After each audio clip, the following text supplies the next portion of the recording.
Hey, look around the room. Look at all these folks here today. Hey, thanks for joining me. Now, come on in and have a seat. I got Les Brown, the Band of Renown, playing right now. Everybody ready? Ah, there we go.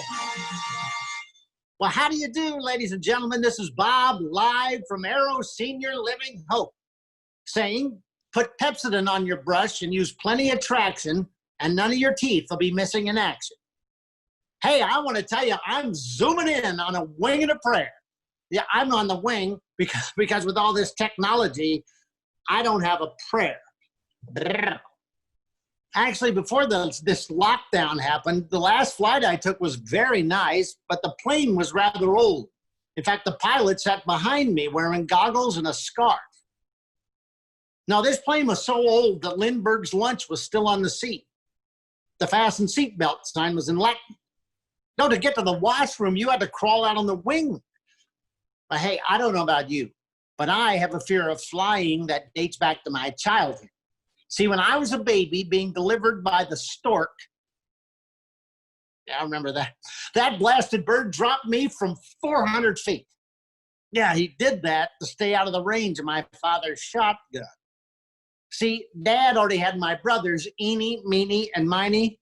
When I came along, he didn't want no mo. But hey, it's great to be here with all you nice folks. In fact, I'm just anxious to get out of the house with all this lockdown business. You know, I went to the barber shop yesterday. The line stretched for blocks and blocks. I went up to one older fellow in line. I said, "You been in line long? Or you been in lockdown long?" He said, "Long. Look, I can tuck my beard inside my diaper." But you know, there's this old saying that every day is a gift. Well, if that's true, how can I return the past 3 months? Oh, but hey, it's great to be here with all you folks at Arrow Senior Living. In fact, just having all of you here listening to some of these old jokes, I felt it as we started today. I felt a sharp tug at my heart. Either I'm sentimental or my girdle got caught in my chair leg. Hey, you know, I was born in England, actually, in 1903. I was the fifth of 7 brothers. In fact, that's how I learned how to dance, waiting my turn in the bathroom. At the age of 5, my father brought us over to America and grew up in Cleveland. He started writing, he said, "Why don't you get a job so we'll know what kind of work you're out of?" I said, "Pop, I'm going to run away from home. Do you hear me? I'm going to run." And he'd say, "On your mark, get set." Actually, I took up boxing as a teenager. I boxed under the name of Packy East, but I spent so much time on the canvas, they called me Rembrandt. Oh no, I had to give up boxing. I ruined my hands in the ring. The referee kept stepping on them. But I journeyed to vaudeville as an acrobatic dancer. Now you folks know what vaudeville is. Well, for anybody out there that doesn't know, vaudeville is a French term meaning ham and eggs with scenery. And vaudeville, my act was so bad, I would have starved to death if it weren't for all the rotten vegetables folks were throwing at me. But luckily, I had a face for radio and spent the next 6 decades with NBC, first in radio and then on television. And in the course of my career, I performed for 12 U.S. presidents. I think I entertained 6 of them. Oh, and all of those great men, even with the weight of the world on their shoulders, could enjoy a good joke, even if it was at their own expense. Now, take, for example, George H.W. Bush, our 41st president, you know, W's father. He told me that he was quite a sportsman. He said he liked to hunt, swim, and go hiking deep into the woods. I said, "You like to hunt, swim, and hike deep into the woods? What do you call a sport like that?" He said, "Golf." And General Eisenhower, he was a great friend, but he enjoyed the game of golf, but he was also quite a chef. In fact, one time I played 9 holes with one of his meatballs. And General Eisenhower is a tough guy to play golf with. It's hard to putt when some guy rattles his medals and distracts you. But perhaps the most friendliest guy I ever met was Jimmy Carter. I mean, he fit right in Washington. Actually, after all, he was raised on a nut farm. We were also known for a slew of motion pictures, over 60 motion pictures with various stars like Paulette Goddard and Francis Langford. We even did a series of road pictures with Bing Crosby and Dorothy Lamour. Crosby was a great old friend. In fact, people ask me to describe our relationship. I'd say, well, you know, there isn't anything I wouldn't do for Crosby, and there isn't anything he wouldn't do for me. So that's how we spend our days, doing nothing for each other. But Crosby was quite a guy. We made all those road pictures with Dorothy Lamour. But perhaps the most important road we ever went down was the road to the USO. Now let's begin on New Year's Day, 1941. The world is in turmoil. Now, President Roosevelt felt a need for someone to provide morale and recreational services to the ever-increasing number of uniformed military personnel. So, on February 4th of 1941, at a direct request from FDR, representatives from 6 groups came together: the YMCA, the YWCA, the National Catholic Community Services, the Salvation Army, the National Jewish Welfare Board, all united their services into one organization, and the USO was born. In fact, the USO and I've been going steady ever since. I did my first show for the USO shortly after that. It was May 6, 1941. We went down to Marge Field in Riverside, California, to do a radio show for the Army Airmen that were stationed there. Oh, what a great crowd they turned out to be. In fact, they took me for a ride in one of those airplanes. Oh, just as we were about to do a loop-de-loop, I said to the pilot, "Hey, how come you're wearing a parachute and I'm not?" He said, "Well, they need me." That was the beginning of my love for the American GI. Shortly after that, we did team up with the USO, and as I said, we've been going steady ever since. Now, here's something that you might find interesting. The first man to run the USO in 1941 was a guy named Thomas Dewey. He went on to become the governor of New York, but he's more famous for running for president opposite Harry Truman. The polls all said Dewey was going to win, but then on election morning, Harry Truman, there's that famous picture of him holding that newspaper that said Dewey defeats Truman. But it was not accurate because Harry Truman had won the vote. But now, that show at March Field went over so well. 2 weeks later, we went down to the San Diego Naval Station while the Navy rolled out the red carpet. In fact, they assigned us our own ensign to show us around. Hey, you folks out there know what an ensign is? Well, for those civilians out there, compared to the other branches of service, an ensign is a second lieutenant who can swim. Hey, we were on a roll. By this time, there was the second man had joined, was running the USO. Now, this man will have a more interesting footnote in American history than Thomas Dewey. His name was Prescott Bush. He was born in Columbus, Ohio, and was a golfing buddy of mine. He would go on to become a senator from Connecticut. But Prescott Bush, along with his wife Dorothy, are only the second set of parents in history that would have both a son and a grandson who would become president of the United States. The first set of parents, of course, would have been the parents of John Adams. Okay, back to the story. We were on a roll. Next up was a Marine Corps installation in Northern California, Camp Roberts. Now, folks, I believe that all of our soldiers are very strong and very brave, but the Marine Corps prides itself on being tough. In fact, their motto is Semper Fidelis, which means, "I feel fine, Doc. Just nail it back on." Those Marines at Camp Pendleton are so tough, the mosquitoes carry meat tenderizer. Hey, one thing was becoming obvious. Soldiers and sailors make the greatest audiences in the world. I met one guy who told me he loved being in the Army. Yeah, where else can you sleep until 4 a.m? And reveille is just the Army's way of saying, the birds aren't sleeping any later than you are. In fact, but the most fearless guy I ever met was a pilot in the U.S. Coast Guard. Now, here's the story. We were on a C-54 Skymaster going from Santa Monica, California to Hickam Field in Honolulu. Now, for you civilians out there, the C-54 was an aeroplane with 4 propeller engines. Well, about halfway to Honolulu, the pilot looks at me and he says, "Oh, I'm sorry to tell you, we just lost our number 1 engine.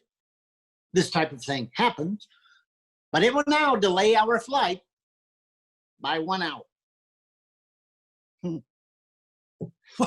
About 10 minutes later, he looks at me again. He says, "Ooh, I'm sorry to tell you, we just lost our number 2 engine.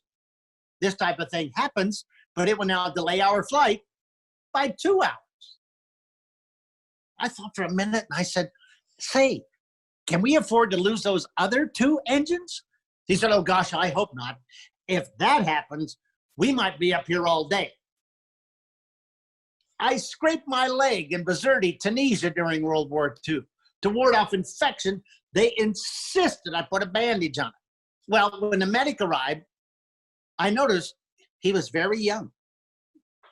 And he was extremely nervous. And you know what? If I didn't know better, I think maybe this guy didn't know what he was doing.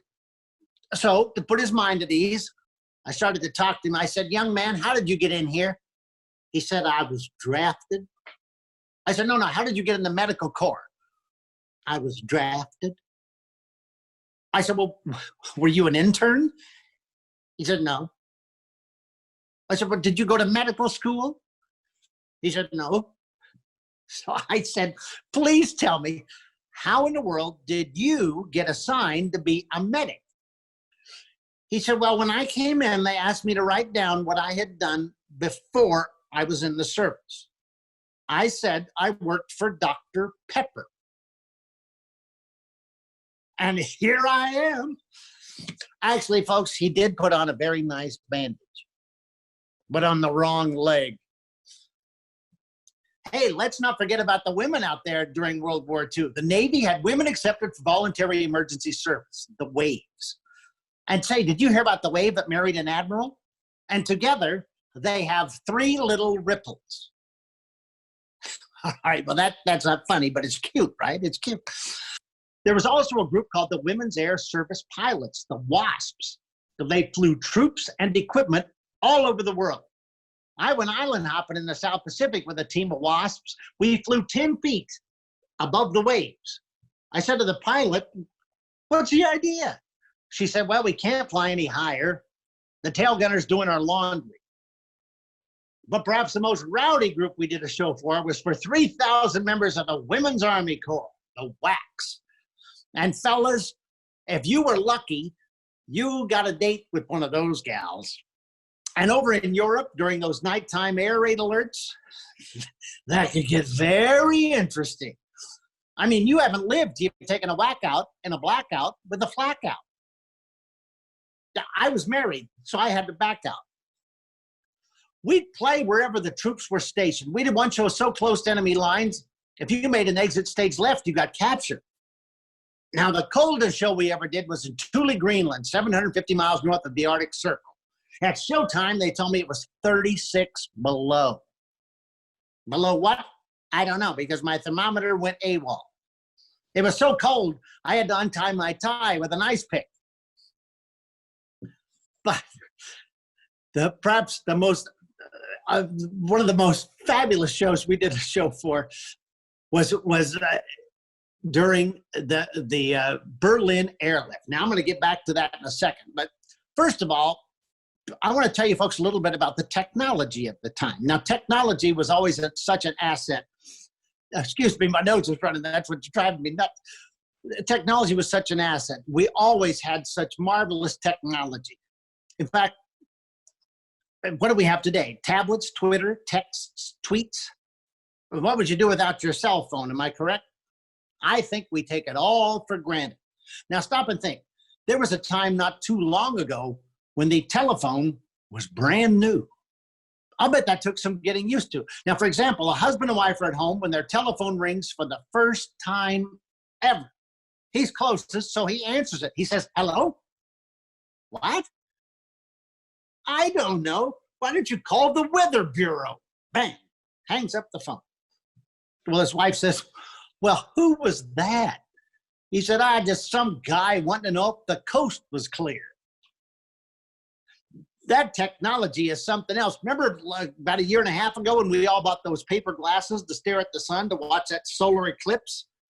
Scientists have now predicted that in 2 million years in the future, that the sun, as we know it, will go supernova and explode. That means by the time we figure out a way for Congress to get along, it's going to be dark. That technology is marvelous. My neighbor, get this, my neighbor just had a digital pacemaker implanted for his heart. I'm not sure how it works, but every time he makes love to his wife, my garage door opens. Oh, well, that technology is great. I bet there's a lot of technology where you folks are in St. Louis. And, I wish I could be there in person. That's so much atmosphere in St. Louis with the arch and everything. Oh, all the restaurants have atmosphere. I went to a restaurant right down there at the base of the arch, and the host said to me, would you like to sit next to a palm tree or a waterfall? Would you like to sit next to a balmy breeze or a babbling brook? Would you like to sit next to a rainstorm, a firestorm, hailstorm, thunderstorm, by the parrots, hurricane, flash flood, or a volcano? I said, put me by the weatherman so I'll know what's going to happen next. And St. Louis is in the middle of a big condominium craze. Why, it's affecting everybody. In school the other day, a teacher said, now, Johnny, what happened in 1492? He said, how should I know? We live on the 12th floor. But say, folks, it's great to be, if I could only be there in person in St. Louis, but because I hear everybody is so nice and hospitable. It's not like that in all parts of the country. I was in Washington, D.C. right before the lockdown. Thought I was going to starve to death. I went to a chicken dinner. I didn't even get a wing. I was seated between a congressman and a senator, and they both refused to pass anything.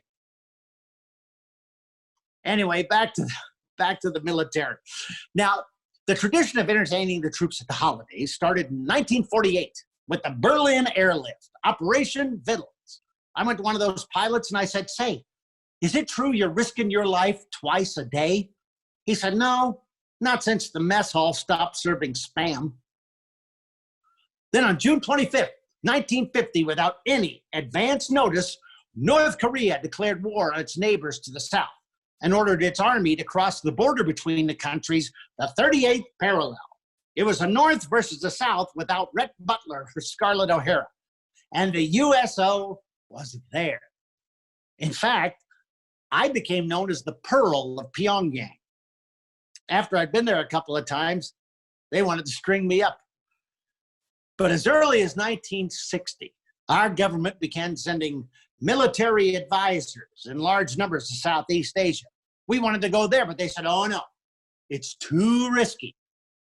Finally, on December 15th, 1964, we took off on our annual holiday tour with two major exceptions. The itinerary was classified, and the military had renamed the tour Operation Big Cheer, for we were secretly going to Vietnam. Now, because the enemy could attack at any moment, they told me the soldiers in the audience would be carrying their weapon. I don't know what made me more nervous, the fact the enemy could attack or the fact the audience was armed. On Christmas Eve, 1964, with a fighter plane escort, for the first time, we flew into a combat zone in Vietnam and were rushed to the stage. Only then did we find out the first show for the 34th Tactical Group of the Military Assistance Command Vietnam was at a place called Bin Hoa. Wow, what a welcome we got at the airport. They thought I was a replacement. And as we flew in, we got a 21-gun salute. 3 of them were ours. Now, Vietnam's a terrible country for a coward. Can you imagine my not knowing which way to run? Now, you heard of the NBC Peacock? Meet the Far Eastern Chicken. Now, the military stressed, you're completely safe, but don't trust anybody because the enemy could be anywhere. The next morning I woke up, there was a hand at my throat. It was mine. I lathered my face, and 3 razors reached out to shave me. At breakfast, my cereal popped, and I surrendered to Captain Crunch. Once again, the military said, you're completely safe. And if it'll make you feel any better, they put a chicken on standby in case I needed a blood transfusion. Well, now, although there were some bumps in the road during that first trip, but we made it out alive, so we decided to go back in 65. Now, the American military in Vietnam had grown from around 12,000 at the beginning of 1965 to almost 200,000 by year's end. On Christmas Eve, 1965, we did a show at Tan Son Nhut Air Base, just outside Saigon. Now, Tan Son Nhut was also known as Twitch City. Every time a Jeep backfired, so many guys would jump in the air, you'd have to take a number to get in the landing pattern. And Tan Son Nhut was just loaded with brass. I mean, you couldn't go 5 feet without saluting. I met one private who spent his entire tour of duty just trying to salute his way out of the men's room. Now, by 1966, our tour was encompassing over 25,000 miles. Now, that's a lot of sitting, I want to tell you. I developed a soft spot for Southeast Asia, and that should give you an idea about where it's at, too. Now, whenever possible, we would do a show in Thailand. Now, Thailand is formerly known as Siam, known the world over for its cats, twins, temples, and Yul Brynner. It's in the heart of the King Cobra country. Now, I know what they mean by King Cobra. I met their mess sergeant. And one of the bases was very interesting. It was called Tan Son Nhut Air Base, just across the border from Laos. Now, Tan Son Nhut was a top secret base. Oh, it had to be. Right before we got there, it said so in Time magazine. And life on a top secret base is a little different. At dawn, the bugler just thinks reveille, and then he tiptoes bunk to bunk and whispers, "The general's up. How about you?" By 1967, troop strength in Vietnam had grown to almost 500,000. Now, we'd do shows in the South China Sea for the Navy. Whenever possible, we'd set up shop on an aircraft carrier like the Ticonderoga, the John F. Kennedy, or the big whale of the fleet, the Midway. Now, interestingly enough, they called themselves the Tonkin Gulf Yacht Club. Now, that was the nickname given to itself by the U.S. Navy's 7th Fleet. And now landing on an aircraft carrier is a little different. As when you land, an arresting cable will grabs the aircraft and stops it in a matter of seconds. The pilot looked over at me and he said, "Hey, how'd you like that landing?" I said, "I'll let you know as soon as my jockey shorts stop orbiting my neck." There were some poignant moments as well. Christmas Day, 1968, at a place called Cam Ranh Bay. When we landed, they said, "Please start the show as soon as you can," because it was monsoon season and rain was in the forecast. Sure enough, as soon as we started the show, it started to sprinkle.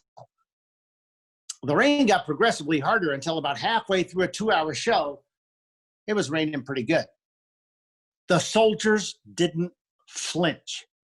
So everyone put on a hat and kept going.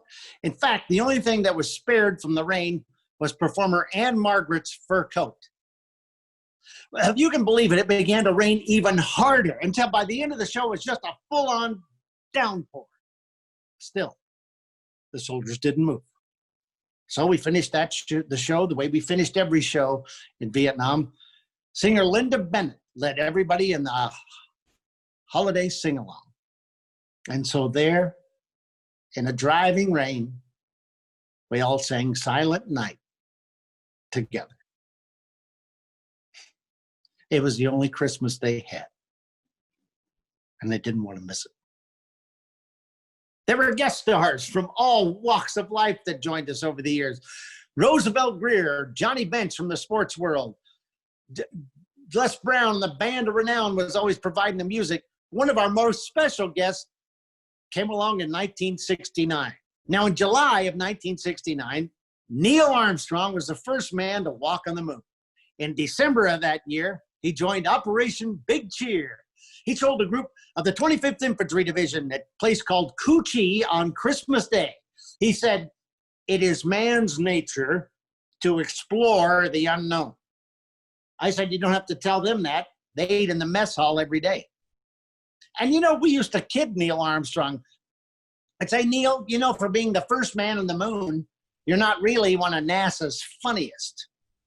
He'd say, "Well, Bob, some of us don't have the luxury of having all of our joke lines printed on giant cue cards." I say, "Oh, come on, Neil. Nobody likes a smart astronaut." We do our show in the swamplands and in the hinterlands and everywhere. Operation Big Cheer went to Vietnam a total of 9 times, from 1964 to 1972. And over those years, there were many unforgettable times with the troops and some special moments. We met many courageous fighting troops from our country being baptized into guerrilla warfare, a very treacherous business. We did our show for mountainsides full of troops that lived with that murderous heat, who tasted the dust or slogged through that jungle mud in search of a cunning and resourceful enemy. We'll never forget. How can you forget troops like the River Rats at Dong Tang, the Dust-Offs at Cu Chi, the Jolly Greens and the Sandies at Nakhon Phanom, the Grunts at Pleiku, all the Marines at Da Nang and Chu Lai, and all the sailors and fighter pilots on ships and carriers at Yankee Station in the South China Sea. They all met the challenge with fantastic courage and good humor. Now, as time passed, we began to realize the reason my troops all over the world welcomed the Bob Hope Show was that we spelled out more than anything else, home.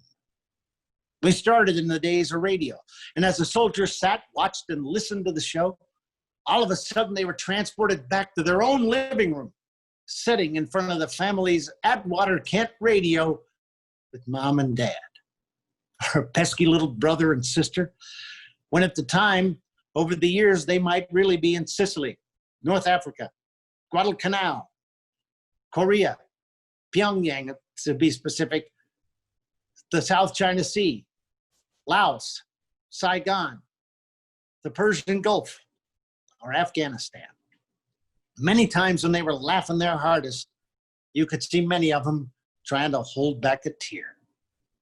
Now, my friends, this year marks the 75th anniversary.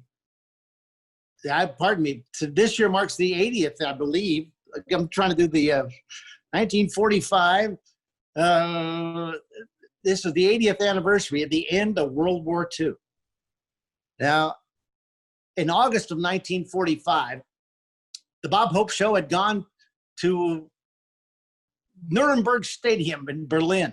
Ever since VE Day in May of that year, our troops had taken over parts of Berlin and they'd set up shop inside Nuremberg Stadium. Now, Nuremberg Stadium was a place where Hitler had used to host the 1936 Olympics, as well as Nazi rallies of all kinds and training for his Nazi Corps.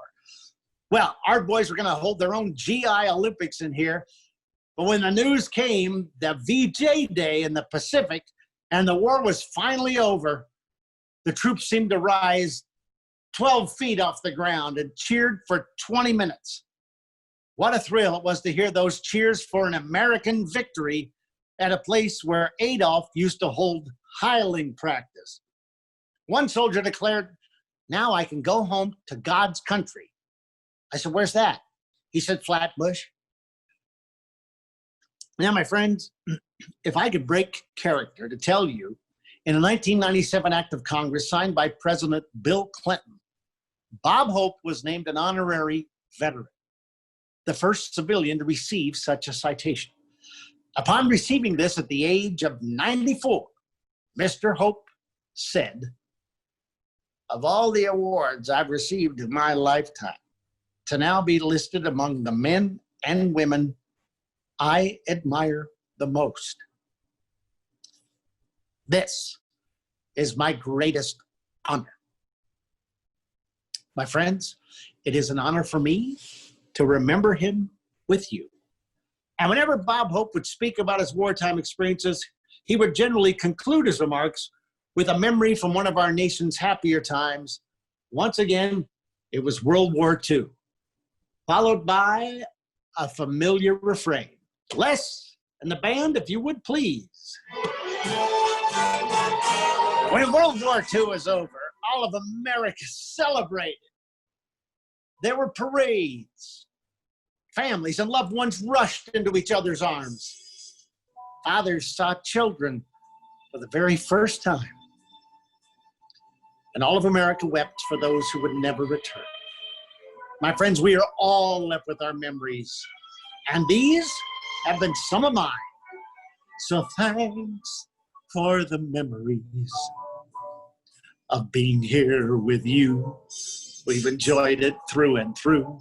So if you folks have liked the jokes, then Bob, we all thank you. We thank you so much. Oh, thank you, ladies and gentlemen. Thanks a million. It's such an honor to be here.